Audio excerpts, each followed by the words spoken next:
Hello, my beautiful friends, and welcome back to another episode of my podcast. My name is Senam. I am your life coach. I help you heal relationship traumas. If you've gone through a bad separation, you're in a difficult relationship, or you're going through divorce and you need support, you need help, this is the place you come for inspiration, for guidance, and just to connect, to have a good time. So today I want us to dive into something that has been a life-changing material for me and that I've helped my clients use to change their life. And this is called the emotional power. So now when I'm talking about emotional power, I'm not talking about, controlling your emotions or pretending that everything is fine when you know it's not, right? No, I'm talking about that deep inner connection you have with yourself and that strength you feel within yourself. You feel grounded when people are triggering you or when there's a situation that is out of control. There is a lot of unknown situation or unknown difficulties coming to your life. How do you stay grounded? How do you keep your mind and your emotion in a place where you want it to be? So maybe right now you are in a complicated relationship. Maybe you're going through a divorce. Or maybe your divorce happens years ago, but something that will come, like it can be a word, can be a memory, it can be just seeing your ex will trigger you. If that sounds familiar, this is the right episode for you. This is the right conversation we want to have today. So first, what it feels like to lose power. I want to tell you a little story before we dive into it straight. Once I was working with a client who was going through a very painful separation. And every time her ex will show up at her door to pick up the kids or to tell her something or to do something for the kids, she will feel completely overwhelmed. She will feel a storm in her body. She will feel like her chest is tightening, her heart is racing very fast.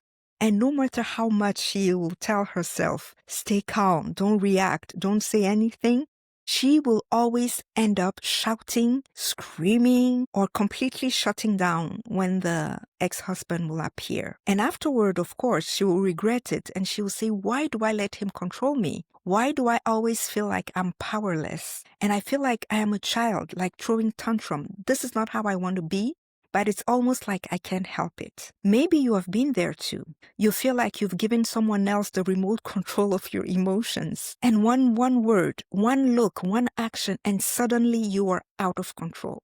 So, that is how it feels when you lose your emotional power. So let's start and understand what it is and how we can change that and turn that around. The truth is that people don't actually have the control over us. What happens is that their words or their actions will go and trigger something inside us. I want you to think of it this way. It's like if I press your skin gently, nothing will happen, right? But if you had a wound over there, even the slightest touch that I will give will hurt. You will be in excruciating pain. So what is the trigger? The trigger is an unhealed wound inside you that you need to look at. So when your ex ignores your call, when your partner raises their voice over you, when someone or something is painful or looks different from what it should be, or someone criticizes you in public, it touches the wound that you already have. And suddenly, you're flooded with anger, with sadness, and sometimes even shame.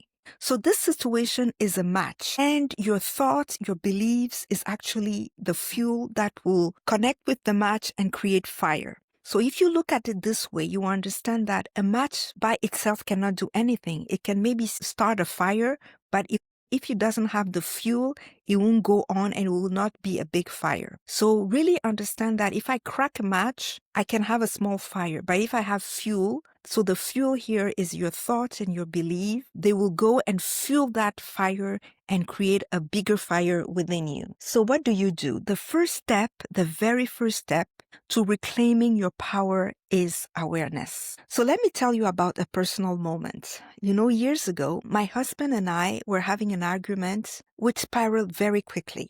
We started raising the voice. We started being heated in the argument. And one evening, my husband said something very simple, but the tone of his voice just cut me at that moment. So I immediately felt that my heart started beating very fast. I was ready to fight back. My words was ready in my mind. I was going to throw it on him. But suddenly, something told me to stop. I just heard this voice in me who said, wait, notice here what is happening. So you know what I did? I paused. I took a breath. And that moment of awareness, everything changed. I realized that my anger wasn't just about what he said. It was touching something much more older in me, something from my own past. You know, awareness doesn't fix everything instantly, but it gives you the space and the time to think. Instead of reacting automatically, you create this little room to breathe, to choose. That small pause is already you stepping back into your own power.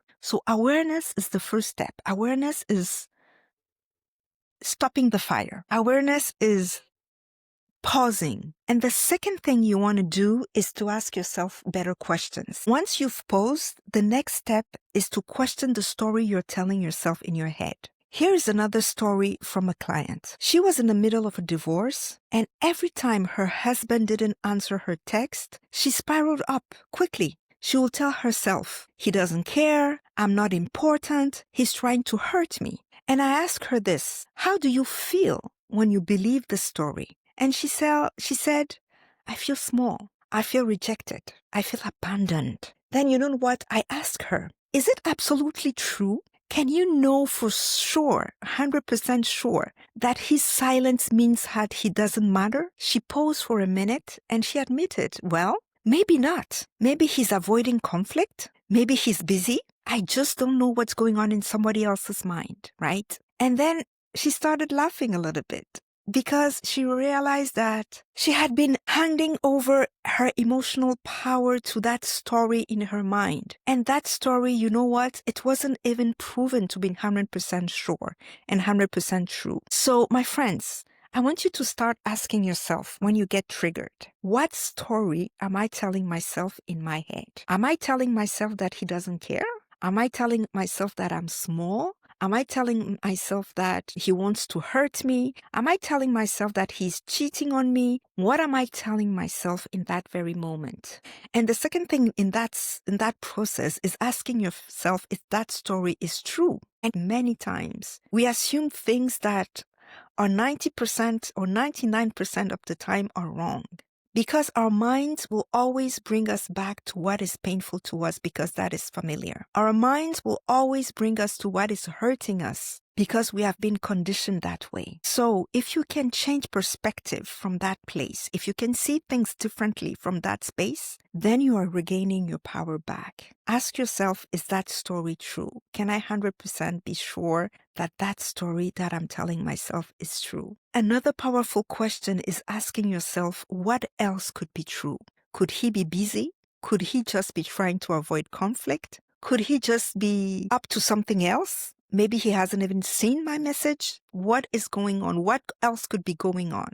So because you don't know 100% what is going on, don't let your mind dive you into something that is painful for you. So with these questions, dissolve the power of the trigger. Okay? So you are aware of what's going on in you. You ask yourself these powerful questions. And then I want you to choose consciously how you want to respond. I want you to decide, how do I want to answer this situation? What response do I want to give? You maybe not be able to control your ex. You maybe not be able to stop someone from criticizing you, but you always have the power to choose how you will respond. So let me here also give you an example. A man I was coaching was co-parenting with his ex-partner, and she will often send very aggressive messages. At first, he will respond in anger. They will fight over text for hours and hours, and he will lose sleep over that. and he will lose his peace. So after we started working together, he decided that my peace is more valuable than winning an argument. That's powerful. And I always ask my client, what do you choose? Peace or justice? They will tell you it's not fair. It's not fair. And I ask them, if you had to choose between being right or being at peace, which one would you choose? And that is a very powerful question you can ask yourself. So when he decided that his peace was more important, he started asking himself if he wanted to respond and what would he want and how would he want to respond to that situation. Then his response changes. Sometimes he will respond in a very calm and constructive way, and sometimes he will just let go. He'll just decide that this is not worth me answering it, and I'll just keep my peace, and he'll just delete the message. If it is something that he's using to try to trigger him, he will just delete the message. So slowly, when you start learning how to react in this way, the drama loses its grip on you. And my client, he stopped being dragged into this emotional battle all the time. That is what reclaiming your emotional power looks like. I want to be honest with you.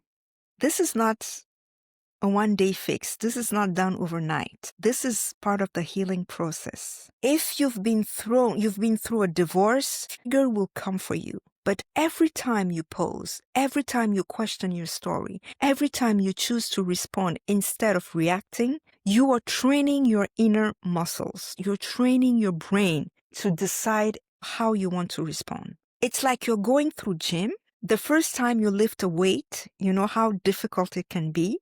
But if you keep doing it, if you keep practicing, you get stronger. And these situations are there to help you build your muscles and get stronger. And one day, guess what? You will notice that that trigger does not work on you anymore. What used to break you in the past no longer have the same power over you. And that is emotional freedom. Right? So before I close, I want you to know that triggers are not your enemies. They are teachers pointing you to the places that still need healing in you. You don't have to let other people's action dictate your emotion. You can pause, you can breathe, and you can question the story. And the greatest power you have is the power to choose your response. Whenever you are in a difficult relationship, if you're going through a divorce or you're going through the healing process, it's possible to reclaim your emotional power and live from a place of strength and peace. Thank you all for being with me today. Thank you for listening to this episode. If this speaks to you, if you'd like to learn more about emotional power, send me a message and let's start a conversation. If you find this episode helpful, share it with your friend or with somebody who needs to hear these things and gets inspired to do it differently. You can subscribe to my channel. You can like this video if it brings you value, and we can continue having great conversation. Have a wonderful day until we talk next time. Bye-bye.